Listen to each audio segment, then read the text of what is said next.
All right, guys. Like when they called you for the Forever Red episode, what was your reaction when they said they wanted you to come and how did they call you? Where were you when they called you or whatever? When they called you to come back for the Forever Red?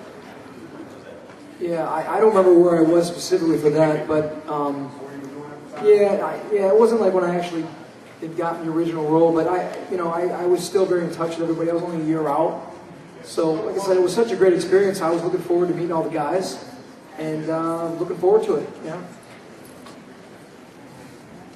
They asked me, but then I wasn't in it. I don't remember where I was, but I remember getting the call for Forever Red. Jonathan called me, and then I was thinking, I really haven't done my homework on Power Rangers at all. So I'm going to meet everybody that I really don't know. And going there was kind of weird because, Tommy was the leader, but I'm going to an episode where they all were leaders. You see? So now I have to lead the leaders, and I just didn't want to be like that kind of guy where people are like, yeah, whatever. Because I'm walking around telling everyone what to do, and I'm thinking they were leaders on the show too. So that was a little awkward, and meeting everybody. But I got a chance to meet everybody. But you didn't come, or who's the one that had to shoot separately? Danny Slade. That was the Galaxy. Well, he wasn't gonna do it. He wasn't gonna do it, and then they must have paid him a little bit more money. I don't know what happened, but then I think that, yeah, something like that. But yeah, so I got a chance to meet everybody, and but were we all wearing like red? Yeah. Wardrobe, so we just shared our shirt. Low budget. Again, yeah, I don't really remember exactly where I was at, but it was, for me, it was a no-brainer. I was happy to come back and play on the Rangers set and meet, Jason again in Austin. I'd never met him, but I'd seen him in his work, so I was excited to see him and the rest of the Rangers. So it was cool. I was excited.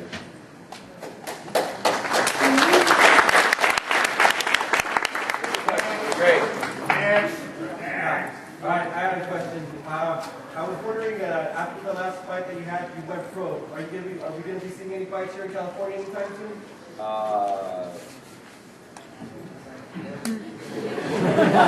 Yeah, no, I'd like to. Right now, my manager was talking to Strike Force right now, so I'm still keeping my fingers crossed on that. But I mean, I still want to.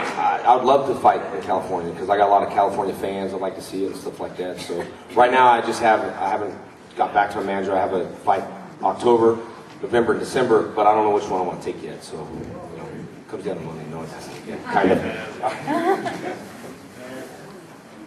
Thank you. Yeah, there we go. How did you guys feel when you guys found out you were casted to be the Red Rangers? That was someone asked that question. Oh yeah, we just asked that. We just answered that one. Were you here? Wait, let's take roll call. Raise your hand if you're not here. Thank you. No, we're not here. We're all here.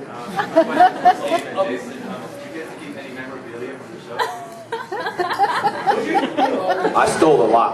Yeah, I got the black dino suit at my karate school in Texas.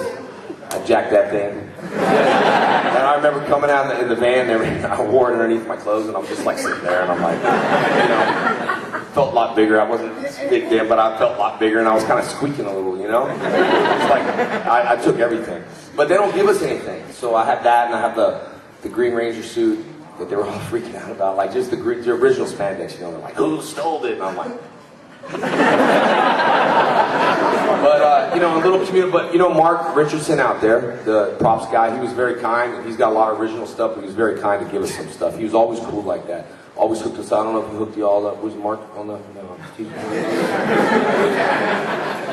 Yes, sir.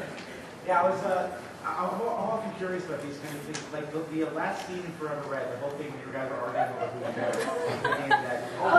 who Walter Jones in the back. Don't be trying to hide back there. Yeah. That's what I'm talking about. Walter, when you gonna come up here, man? Yeah, a little hip hop Walter Jones, original, OG, Black Ranger. Even though I was the Black Ranger. Hello. I want to be a Red Ranger.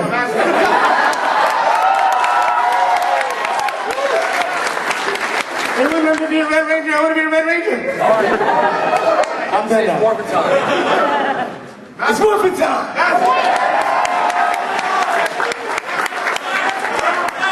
What?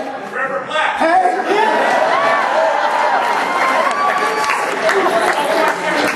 He's forever black already, like Steve says. Yeah,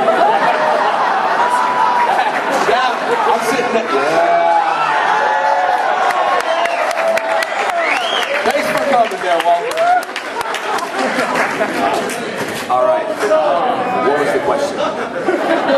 The ending scene for Forever Red, when all the guys were out in the desert. Who's bragging? What? When you watch Still don't say that one more time. I was just going to ask, like, how much of that last scene was ad-libbed, and how much of it was actually scripted? The whole thing when you were arguing over who was better. Oh,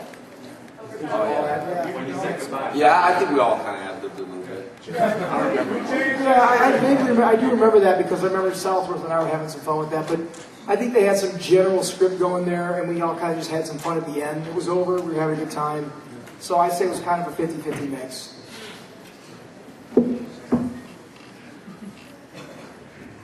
Question for Jason and Frank. This is from a purely production standpoint. When you went into Dino Thunder and became the mentor character, half that series you were stuck in your morphed costume. Is that because you weren't available to film, or is that just with the story? No, that was when I was invisible. Yeah. Yeah, I had to run my California school. So I agreed to 40 episodes, but I was like, I gotta have to be gone during this time. So they just decided for me to become invisible, so that's why I was invisible. I was in California and they're in New Zealand playing, with the towels and strings. And then I did voices later, so. You still running that school right now? Yeah, California. My partner, Randy Word, runs a school in California. I got 2 schools out there. I just put a cage in the other one too. I took a boxing ring and converted it to a cage. It's pretty dope.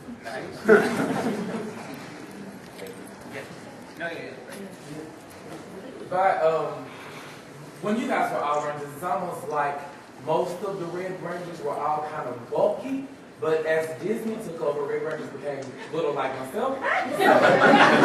So when you guys were being Power Rangers, was there an emphasis on lifting weights and getting up and stingable? No, actually I was real skinny. They put a muscle suit underneath the spandex for me. And I was really skinny. I was like 150 pounds. And so they had like a muscle suit, and then we put the spandex over the muscle suit. So they didn't care about the weights or not. I think like before, like Jason was like so big, and I think that they wanted like a different, like a smaller guy. So it didn't really. So I wasn't just another Jason, Yeah, I don't know. I mean, I think they cast us just for who we were, so maybe there was. I don't know. But I think a lot of us, obviously we stay in shape just because we like to. So there was no emphasis on it. It was more what things you couldn't do, snowboard and certain things. So it was more what you can't do more than what they wanted you to do for our season.